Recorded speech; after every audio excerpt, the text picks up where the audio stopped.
What's up, friends? John here with Go Health Yourself. Welcome to the 4:30 live.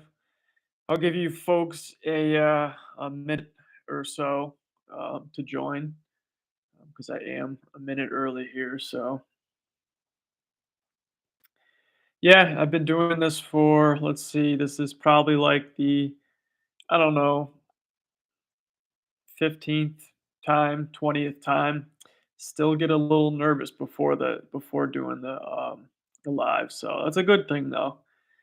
This is basically going to be about getting out of your comfort zone. So give you guys another minute here. Nobody's joined yet. The channel's growing pretty fast now. I'm faster than it ever was, so I'm really appreciative of you guys subscribing. And yeah, it's pretty awesome to see the channel grow. Um, be at 2K pretty soon here, so it's great to see. I appreciate the support, and it's really great to see. So hopefully I can help you with this channel in return. So the title says "Do What You Hate," and this is all about what I've talked about before: getting out of your comfort zone, and yeah, do what you dislike. In the long run, it makes you better.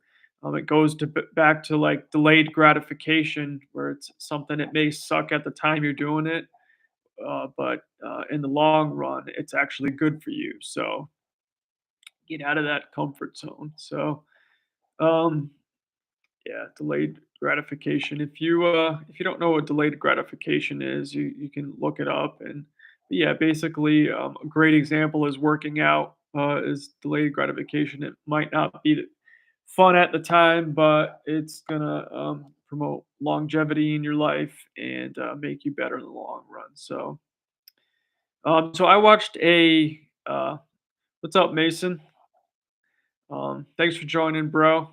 I don't know if you guys know who Andrew Tate is. You might, because in the past his name has come up quite a bit. The media portrays him as a bad guy or an evil character, but the guy has some really great morals. I watched some very in-depth interviews with him, with a psychologist and stuff like that, and I really like. Um, I admire where his head is at about not wasting time, being good to the people around you, treating people with respect, treating yourself with respect. What's up, Angry Quad, who finally joined? I appreciate it, bro. Yeah, he's got some really great morals and things that I follow, and he said some pretty profound stuff in the last interview that I watched.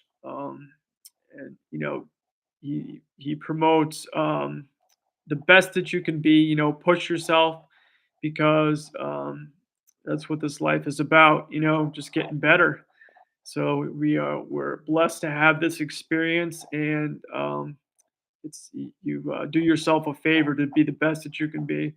But he said, in this life, we're gonna suffer, no matter what. We're gonna suffer, and you can either suffer being a loser, or you can suffer in being great and actually being somebody.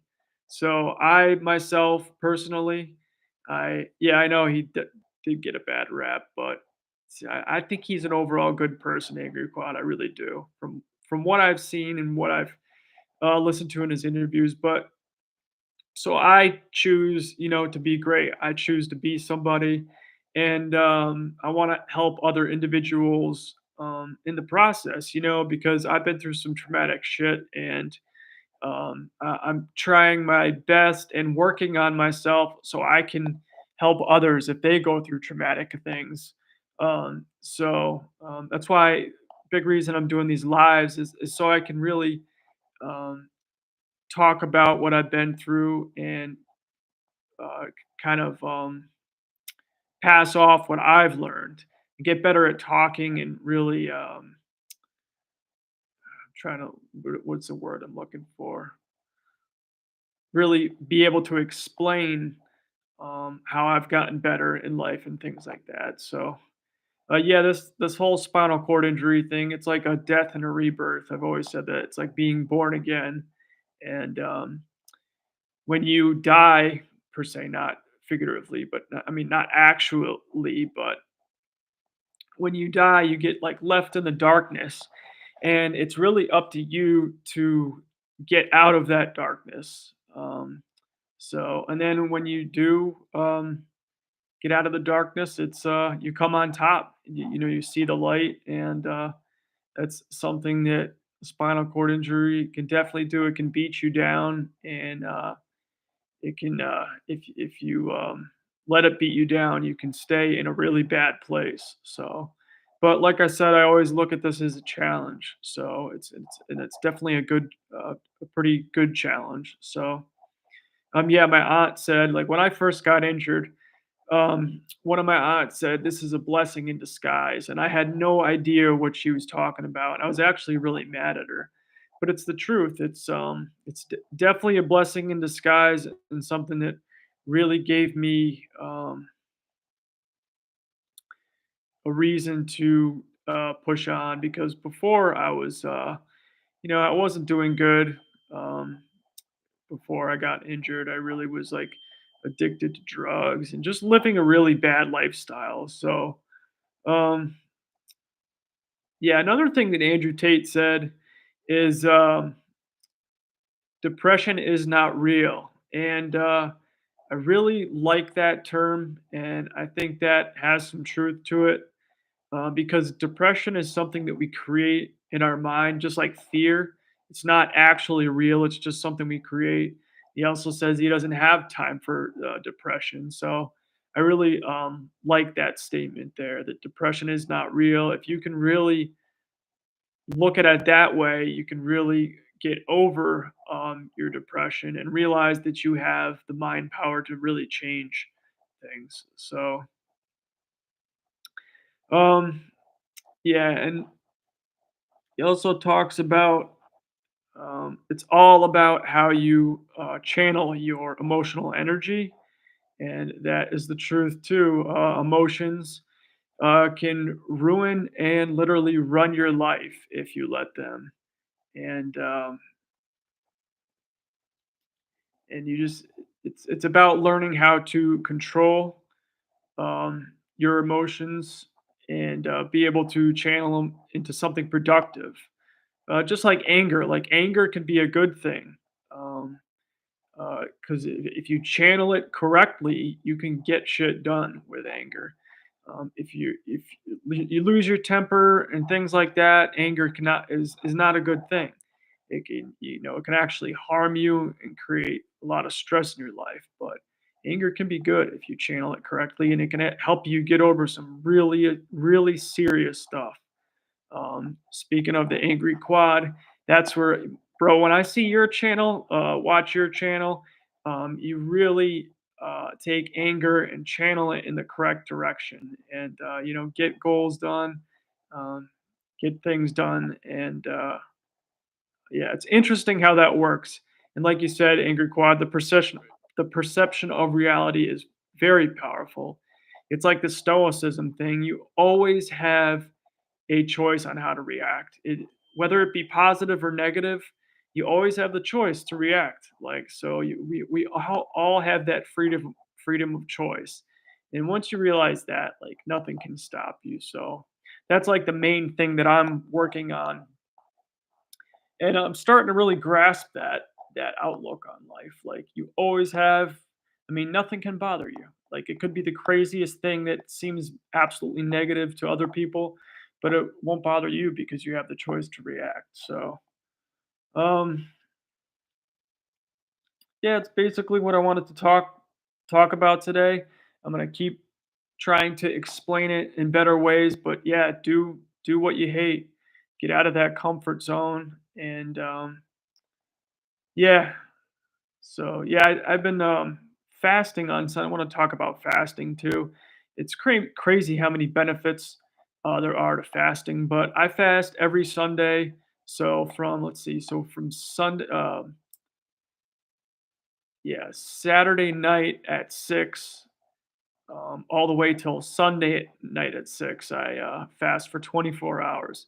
And my workout is so much better on Mondays when I fast, and I haven't really looked it up yet. I've looked up fasting in the past and how good it is for you, but I'm not sure why it makes the workout so much better. But it's amazing how much stronger I am the next day when I actually do the workout. And yeah, I think it's called intermittent. Think I think that's what you would call it, but it's 24 hours on Sunday, so 1 day a week, and yeah, I think you'd call that intermittent, but it's definitely helped me. It's feel like I have a more clarity of mind and stuff like that. So I mean, I can't necessarily like put it exactly on that because I've done so many things to help myself with a clear mind, like eating healthy, exercising, reading, writing, microdosing psilocybin, which I'm going to be making a video on soon. It's coming up, a real in-depth video of how how I've been microdosing. I think it's a little over 500 days in a row now. So had some uh, profound. Trying to think of the word. Just results. That's the word I'm looking for. So all right, friends. I wanted to go for a little over 10 minutes today. And yeah, I'm going to try to make these lives longer. It's difficult to, write down a bunch of key points and keep talking, but trying to think, I'll probably talk about some topics that I'm actually interested into, topics that are not usually pertain to like health and stuff. I might be talk some other topics like my hobbies and stuff. So, um, yep, discipline's important too, Angry Qua. That's for sure, most definitely. Discipline is like one of my most favorite words now. So, thanks for joining, guys. I appreciate it. And as always, stay strong, stay active, stay creative, and go health yourself. Over and out.